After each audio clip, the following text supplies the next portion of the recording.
Tara guys, let's eat lunch. Ito ang aming tanghalian guys. Kinilaw na salinyasi or tawilis. At saka pritong tawilis guys na pinatoasted. So ayan guys, samahan nyo muna ako maglinis ng isda na to guys. Hindi ko lang sure kung tawilis ba to or salinyasi dahil magkakahawig yan sila parehas guys. So ayan, linisin ko muna guys.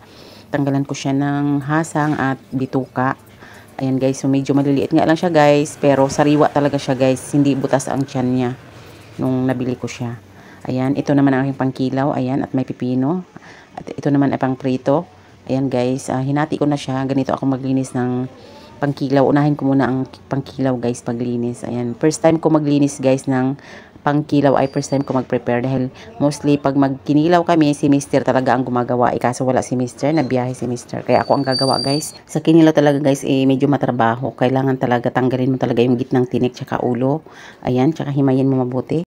Ito na guys ang mga sangkap sa ating kinilaw. Ayan, kalamansi, siling haba, siling labuyo, at pipino, sibuyas, kamatis, at tsaka luya, tsaka suka, asin, at bitchin. Ayan guys, hiwain ko yan ng pino-pino guys. Ayan na siya. Ito na guys ang ating kinilaw. Ayan, likos-mekos na natin ito guys.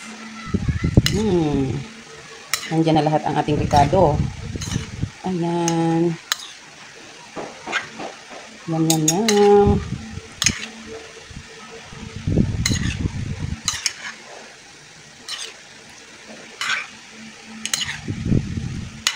Kinilaw kayo dyan.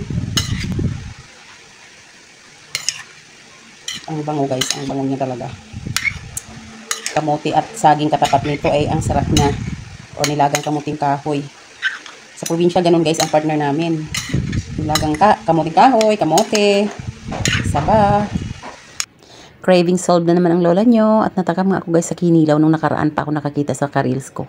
Kaya ayun, tamang-tama na malingki ako kanina. At timing, nakakita ko ng ganyan sa palengke kanina. Yan guys, ang ating pritong salinyasi.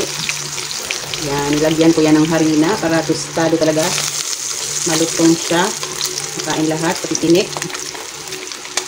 Hindi ko alam guys kung salinyasi ba to or tawilis from Batangas.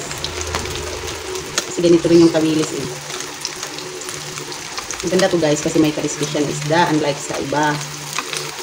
Mas healthy guys ang isda na may karispis.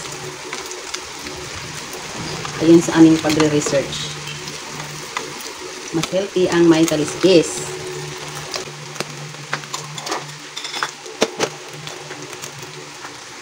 Tara na, kain na po tayo.